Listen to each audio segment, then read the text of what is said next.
Voici la lecture de la Bible.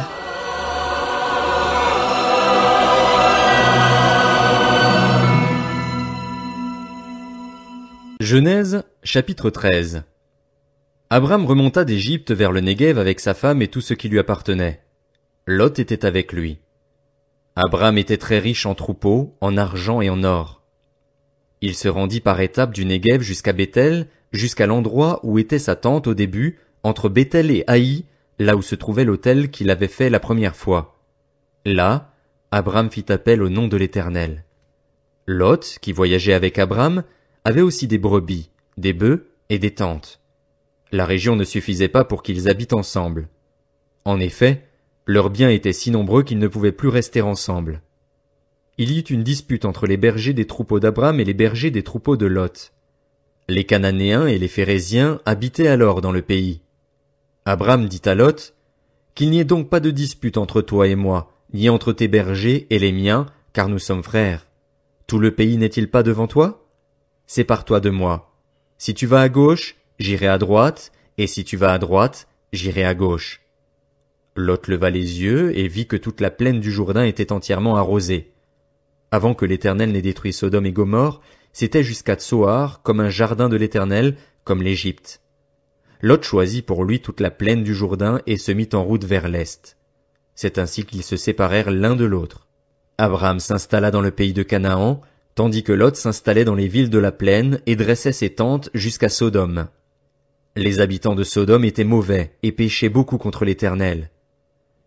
L'Éternel dit à Abraham, après que Lot se fut séparé de lui, « Lève les yeux, et de l'endroit où tu es, regarde vers le nord et le sud, vers l'est et l'ouest.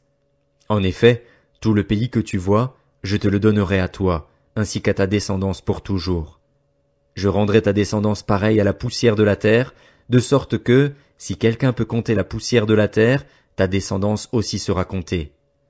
Lève-toi et parcours le pays dans sa longueur et dans sa largeur, car je te le donnerai. » Abraham déplaça ses tentes et vint habiter parmi les chênes de Mamré qui sont près d'Hébron. Là, il construisit un autel en l'honneur de l'Éternel.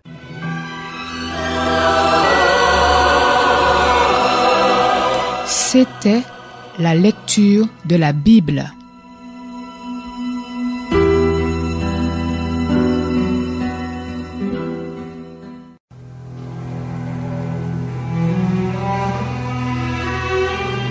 Voici la lecture de la Bible.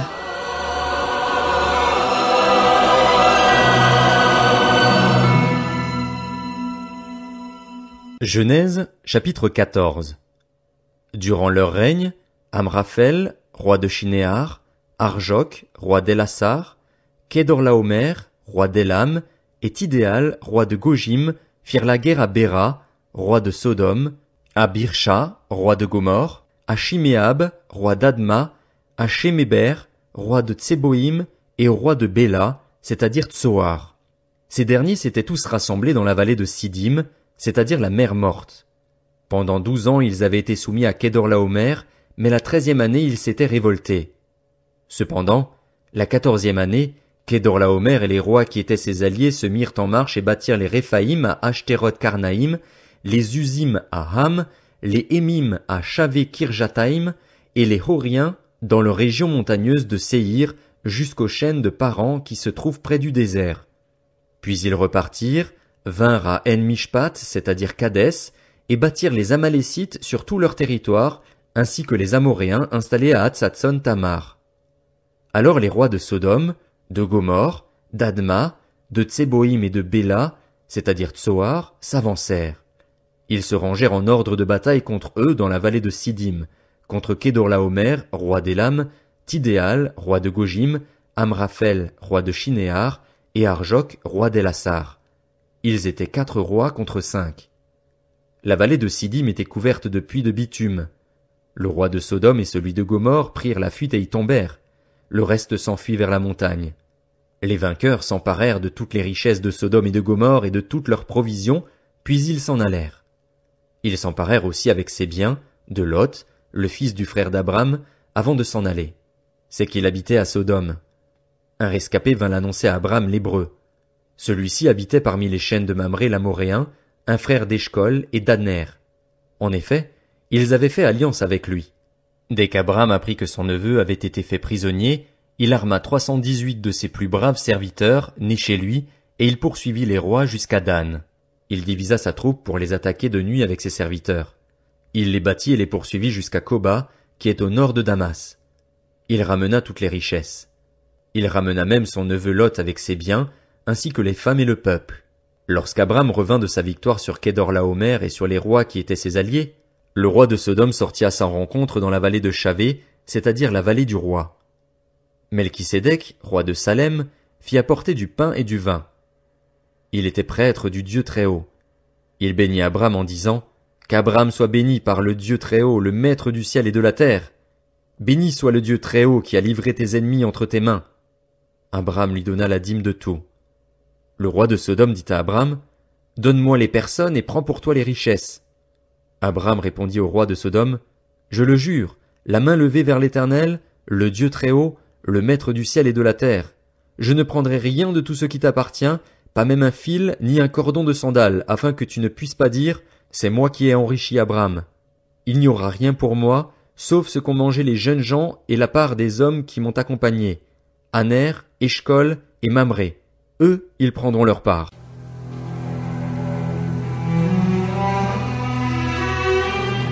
Voici la lecture de la Bible.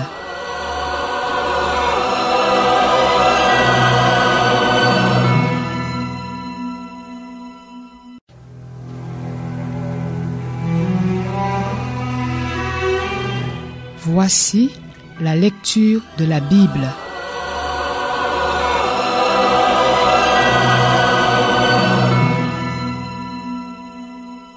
Genèse, chapitre 15.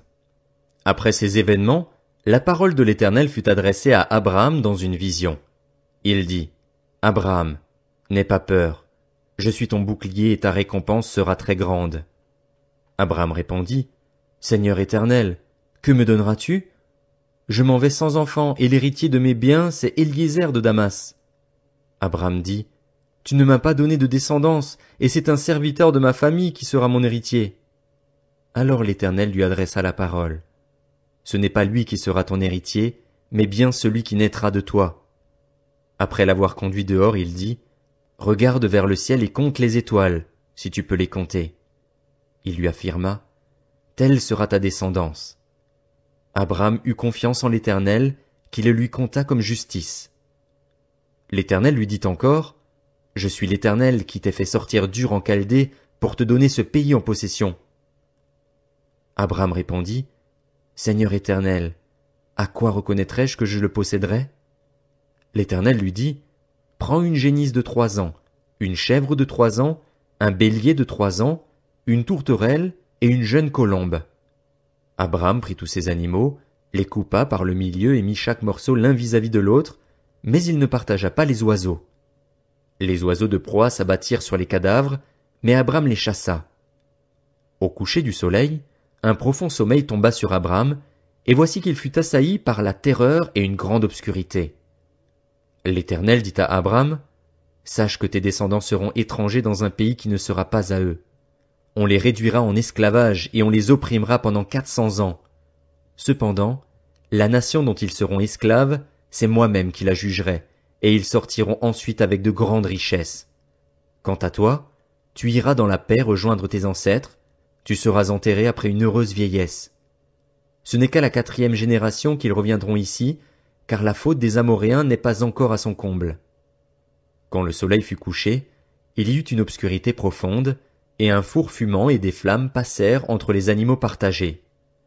Ce jour-là, l'Éternel fit alliance avec Abraham en disant, « C'est à ta descendance que je donne ce pays, celui qui va du fleuve d'Égypte jusqu'au grand fleuve, jusqu'à l'Euphrate, le pays des Kéniens, des Kénisiens, des Cadmoniens, des Hittites, des Phéréziens, des Réphaïm, des Amoréens, des Cananéens, des Girgasiens et des Jébusiens. »